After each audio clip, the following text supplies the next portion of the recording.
Golden light from expensive candles dances on overflowing crystal glasses, as the scent of wealth and power saturates this luxury Atlanta penthouse, where smooth jazz melodies caress the ears of the elite. Elias stands there, the center of this small universe, a proud African-American man in a flawless bespoke suit. He is the king of hits, the man who turns sound into pure gold. Beside him is Tasha, an ethereal beauty with skin like premium chocolate and deep eyes sparkling with a hunger for a future brighter than any stage light. The crowd holds its breath, breaths carrying the scent of fine cigars and costly perfume, as they wait for a historic moment. Elias slowly turns to the woman he loves, his gaze holding a purity of sincerity. Yet there is a flicker of something vague, a shadow of unease hidden behind the perfect mask of confidence. He drops to one knee, marble floor cold against his joint, and pulls out a small velvet box holding a 10-carat diamond screaming with opulence. "Tasha, you are the heartbeat and the soundtrack of my life. Will you write the rest of this symphony with me until the end?" His voice drops, thick with emotion. Tasha covers her mouth, tears streaming down her perfect face, nodding as the crowd erupts in thunderous applause. However, in that moment of peak happiness, Lucius, Elias's best friend and loyal lawyer, stands silent in the shadows, a faint smile appearing that does not reach his eyes, chillingly cold. The air suddenly grows thick, the laughter begins to blur, and a bolt of electricity flashes through Elias's brain, choking his breath. He feels the hungry stares of those surrounding him, smiling faces with eyes full of envy and malice. Elias's heart races, not from joy but from a rising survival instinct, warning of a storm brewing within this very silence. His hand trembles, the glass in his grip suddenly heavy as a boulder, the world spinning as facets distort under the flickerance his mind, as if every congratulation is merely the hollow sound of a meticulously staged play. Elias tries to take a deep breath, but his chest tightens. His eyes losing focus, Tasha's image fading like a ghost in the mist. A cold shiver runs down his spine. A shiver runs down his spine, as if 1,000 eyes are peering into his soul, waiting for a collapse. He wants to speak, to scream and shatter this gloom, but his throat is parched, leaving only heavy gasps amidst the luxury that is fast becoming a gilded cage. Everything shatters as Elias collapses. The sound of crystal smashing on the stone floor like a desperate omen as darkness rushes in, swallowing the last glow of the gala.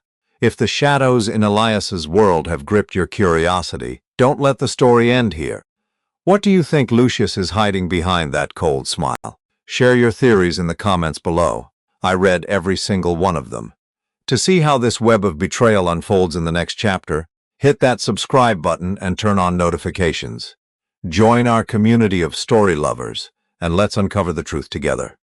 3 months have drifted by like an immense 1,000-pound weight pressing down on this mansion, a place that was once a sanctuary of soaring melodies, but is now nothing more than a silent tomb, where the sterile scent of antiseptic lingers in the thick, stagnant air of suburban Atlanta. Elias sits there, motionless in a cold metal wheelchair, his head tilted to the side like a broken doll, those eyes once burning with the fire of absolute power, now nothing but 2 deep, hollow black pits staring into a directionless void. This cruel aphasia has robbed him of his golden voice, imprisoning a musical genius within the confines of his own flesh, a brutal torture that no words could ever truly describe in all its pain and humiliation. Tasha walks into the room, the sharp click of her stiletto heels striking the hardwood floor like hammers driving nails into a casket. She no longer looks at him with the infatuated gaze of that brilliant engagement night.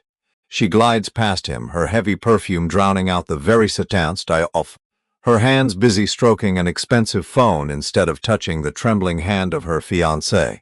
He wants to call her name, wants to ask why the warmth vanished so quickly, but his throat only emits ragged, broken wheezes, as pathetic as an instrument with snapped strings. Lucius emerges from the shadows of the hallway, his smile now carrying a blatant sense of triumph, tapping a legal file against his palm like a deathly rhythm, his eyes scanning the room like a lender conducting a final inventory of assets. Amidst this gloom, Maya enters, a petite girl in a worn hoodie with eyes holding a strange, deep empathy. She carries a box of audio equipment, but the way she looks at Elias is different. She does not see a broken man. She sees a symphony struggling with a missed beat, a mixture of curiosity and compassion etched onto the simple face of this young black girl. Tasha coldly snaps at Maya to do whatever is necessary, as long as this soulless shell doesn't expire before the final transfer papers are complete, her words sharp as a dagger piercing Elias's bleeding heart. In this spine-chilling stillness, Elias senses a terrifying truth beginning to materialize, that this silence was not caused by illness, but is a veil drawn to conceal the demonic souls dancing all around him. Maya slowly approaches, placing a hand on his shoulder, a gentle touch, yet so powerful it sends a frail spark of hope through the murky darkness of betrayal. He wonders if this stranger can hear the soul-shattering scream imprisoned behind his mute lips, or if she too is just another pawn in the cruel game that destiny has set for him. The room suddenly grows abnormally cold, the shadows of dusk stretching across the floor like blackened arms reaching out to swallow the last dying embers of a crumbling empire. Mystery blankets every breath, forcing the viewer to wait in hushed anticipation, wondering if in this silent nightmare there is a resonance loud enough to awaken the truth buried deep beneath the ruins of trust. Everything drifts by with a suffocating slowness, where the boundary between life and death, between love and hate, is now as thin as a harp-string about to snap under the pressure of the darkest conspiracies. Night falls over the mansion like a thick black shroud, concealing the true faces emerging beneath the dim flickers of empty hallways. Elias lies there, his breathing heavy and fragmented, but behind those glazed eyes is an intellect still painfully sharp. He is playing one final gamble with his own life. He had secretly installed a micro-camera system hidden inside the vintage speaker in the corner of his study, the place Lucius and Tasha believed to be their safest sanctuary, to carve up his body before it even turns cold. Through the phone screen hidden beneath his thick blankets, Elias witnesses a scene that turns his blood to ice, not from the chill of an Atlanta night, but from the sheer cruelty of the human heart. Tasha, the woman he once wanted to give his entire life to, is sitting in Lucius's lap, her hands gliding mockingly over the keys of his piano, while Lucius holds a small syringe filled with an amber liquid. Their laughter echoes through the phone's speaker, sounding shrill and distorted like the screeching of demons celebrating over the agony of their own kind. Lucius whispers in a calculating tone that he is tired of playing the devoted best friend, and that this high-dose neuroinhibitor will soon turn Elias's faked paralysis into a permanent reality. Tasha's lips curl into a hollow smile, fueled by infinite greed. She says just a few more doses and Elias will never be able to utter a single word to expose their adultery and deceit. Elias feels a jolt of electricity flash through his chest. He realizes he is no longer the hunter testing the hearts of others, but has locked himself into a death trap with no exit. The injections Tasha pushes into his body every day are not recovery medicine, but doses of poison gnawing away at his nervous system, turning him into a true invalid under the guise of devoted care. He wants to stand up, to storm into that room and crush their lies, but the toxin has already begun to seep into his muscle fibers, leaving him able only to lie still, enduring this double betrayal in utter helplessness. The truth is too brutal. The brother in arms and the future wife are shaking hands to push him into the abyss, all for bank account figures and hollow power. The darkness in Elias's room seems to thicken, engulfing the solitude of a man wealthy in assets but bankrupt in trust, as he realizes he is bordering death within his own home. Every heartbeat is now a countdown, a race against the grim reaper while the enemies lie right beside him, waiting for his eyes to close so they can snatch his very last breath. Elias stares into the camera, his gaze no longer weak but burning with a cold fire of vengeance. He vows that if he survives this night, the price they pay will be dearer than all the money they crave. The mystery of the human heart has been decoded in the most painful way possible. And now, between the line of life and death, he is left alone in a war against the ghosts he once called family. In that room reeking of the deathly stench of conspiracy, Maya steps closer to Elias, her breath as gentle as a strange breeze blowing into the living hell he has been forced to endure. She doesn't turn on the music player or check the equipment as usual. Instead, she sits down beside the wheelchair, her dark brown eyes piercing through the soulless mask of the suffering man. Maya places her slender fingers on the back of Elias's cramped hand, a silent but powerful connection, as if she is trying to tune into a frequency of life still lingering amidst the ruins. Elias feels that warmth, A heat that doesn't carry the flavor of money or deceit, and he decides to bet everything on this stranger.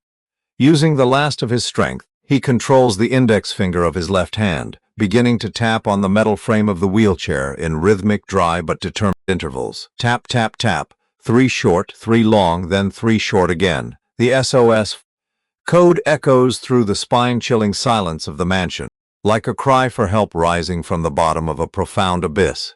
Maya freezes, her sensitive sound engineer's ears helping her recognize that deathly rhythm instantly, and she understands that this man is a prisoner in his own home. She says nothing, only nodding slightly, a single tear rolling down her cheek like a promise of salvation, a pure empathy between two souls lost among a pack of wolves. Elias uses his gaze to point toward the cabinet drawer where Tasha hides the amber-colored syringes, and Maya immediately understands her mission in this life-or-death struggle.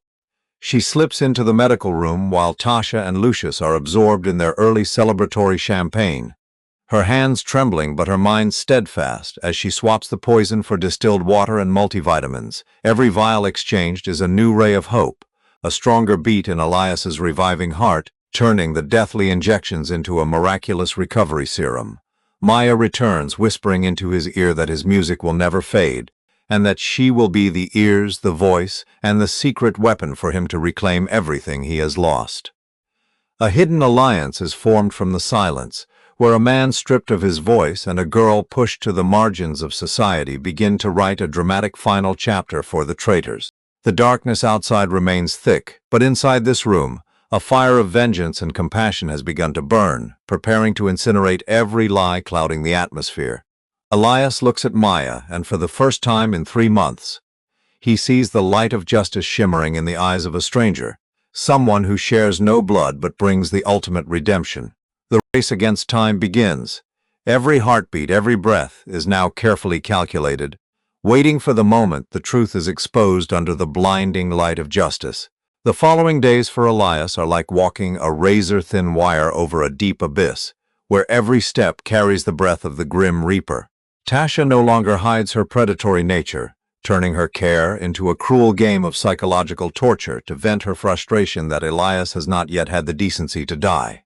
She stands before him, casually trying on the extravagant gown she plans to wear to the upcoming gala, then intentionally spills a bowl of scalding porridge onto his hand just to see if he reacts. A searing burn spreads across his skin, but Elias must maintain his glazed stare and motionless body. He has to clench his teeth so hard inside his mouth that his gums bleed just to keep from letting out a scream.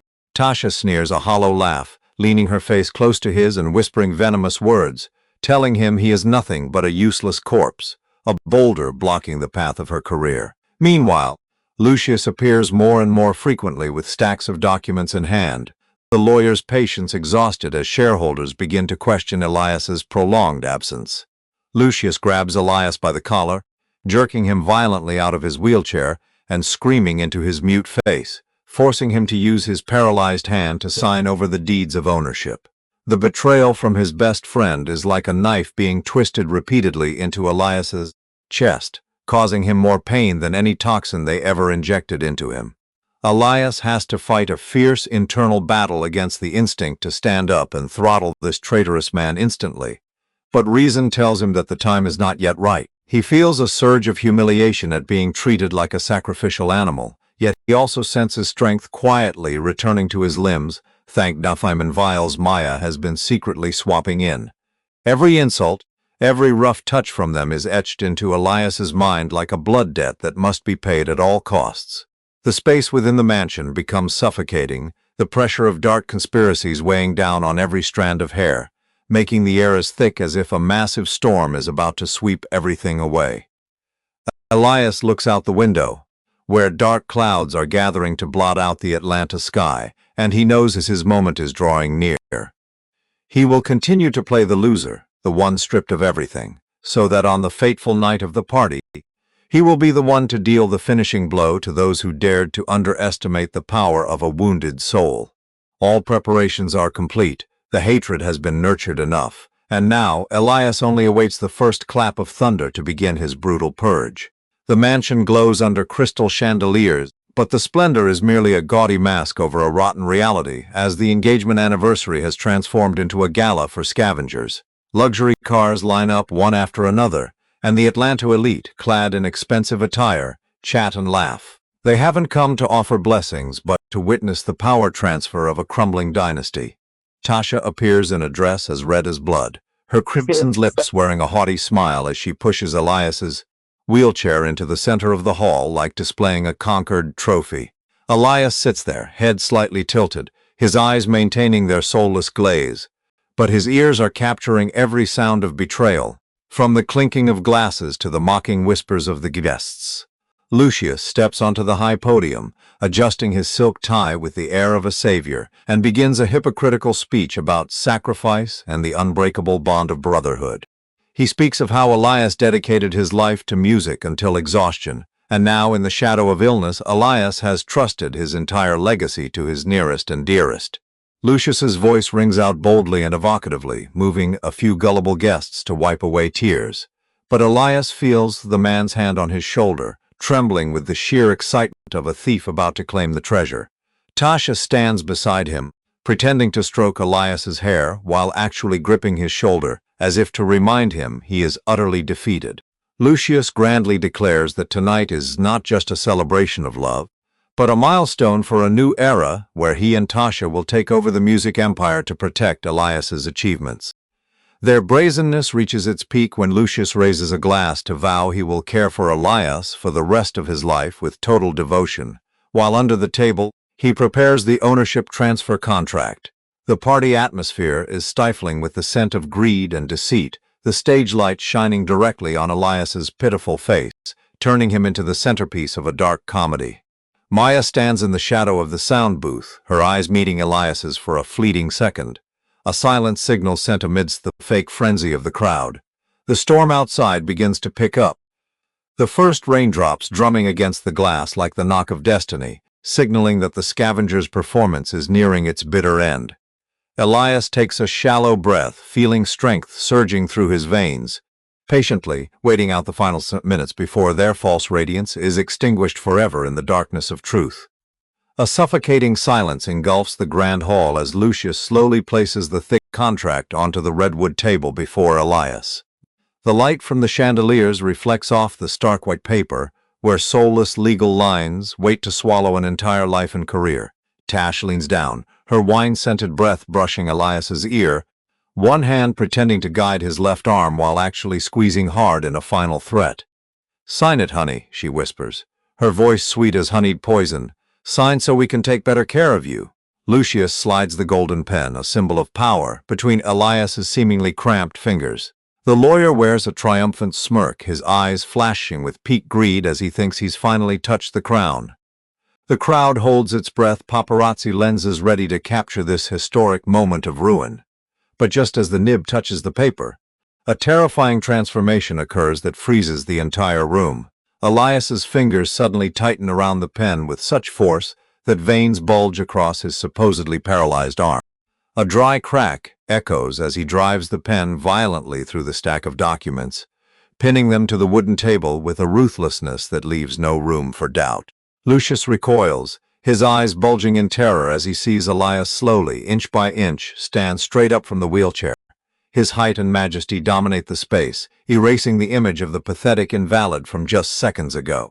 Elias rips off his medical mask, revealing a chiseled face burning with a cold fire of vengeance, staring directly into Lucius's trembling eyes. His voice rings out not in pathetic whimpers but in a deep, resonant tone of absolute authority, amplified through the sound system Maya had prepared.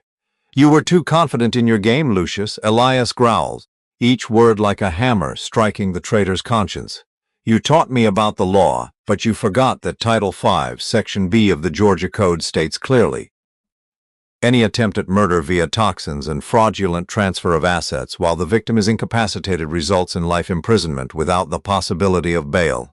Tasha stands frozen, her face distorting from deceit to utter horror, stammering toothlessly as Elias turns his gaze toward her.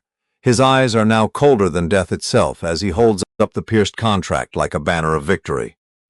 "You thought the darkness of illness could blind me, but it was your own greed that lit the path, leading you straight to Hell, he declares before the stunned guests.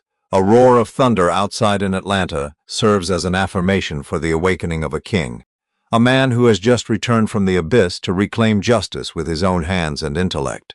In the flickering light of lightning flashes from the storm outside, the entire hall suddenly falls into chaos as Elias signals Maya at the control console. A piercing sound erupts, cutting through the deathly silence, and instantly, the massive LED screens around the room, which had been displaying fake romantic images, black out then snap back to life with haunting infrared footage. The entire hall holds its breath as Tasha's voice rings out clearly through the high-power speakers, a venomous voice calculating the dosage of toxin to be injected into Elias. The images clearly show Lucius embracing and kissing Tasha right in Elias's study, his hand holding the amber vial, his eyes glittering with cruelty as he mocks the approaching death of his best friend. A crowd of elegant elite suddenly erupts, whispers of contempt and horror spreading like an oil slick. Tasha collapses onto the marble floor, her trembling hands trying to cover her face. But the sinful images continue to be exposed nakedly before hundreds of camera lenses flashing frantically. Lucius tries to slip through the crowd to escape, his face now gray as ashes. The confidence of a seasoned lawyer were completely collapsed under the weight of irrefutable evidence. However, the wail of Atlanta police sirens already echoes just outside the porch, drowning out the rolling thunder. The mansion's main doors burst open, and a squad of armed officers rushes in, their flashlights sweeping the room like beams of justice hunting down the darkness. Elias stands there, towering amidst the stage of the purge, his gaze unwavering as he watches Lucius being handcuffed behind his back. "You were right, Lucius. Sacrifice is indeed precious," he says coldly as the officer leads the man past. "But your sacrifice today is to pay for your own demonic soul."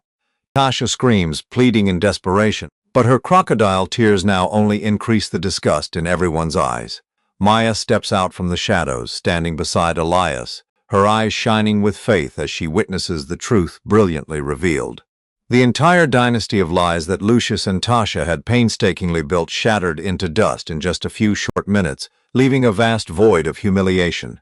The scavengers' feast ended in a public purge, where the radiance of money was no longer enough to shroud heinous crimes. Elias takes a deep breath, feeling the fresh air of freedom returning. He knows that from these ruins of trust, a truly sincere new life will begin to bloom. As the final camera flashes fade and the police sirens recede into the distance, the mansion's great hall is left with nothing but shattered crystal and a numbing emptiness. Elias stands quietly by the balcony, watching the late-season rain splash against his skin, his face revealing the exhaustion of a man who has emerged from a war where even the victor is heavily wounded. Maya steps up silently. She says nothing, merely standing as a peaceful presence amidst the ruins of trust. Elias turns to the girl who saved his life, his voice heavy and filled with profound regret. "I won, Maya. I sent the traitors to the dungeon, but why does my soul feel more shattered than when I lay in that wheelchair?" he says softly, his eyes lost in the Atlanta night. Maya looks at him with pure empathy, understanding that the deepest wound didn't come from toxic injections, but from the chasm between human beings he dug with his own hands. "You used deceit to test the human heart, and you received a truth that was far too cruel," Maya replies gently, her voice acting as a balm for his pain. Elias bows his head, realizing that by staging the fake illness, he had inadvertently become a part of the very falsehood he loathed.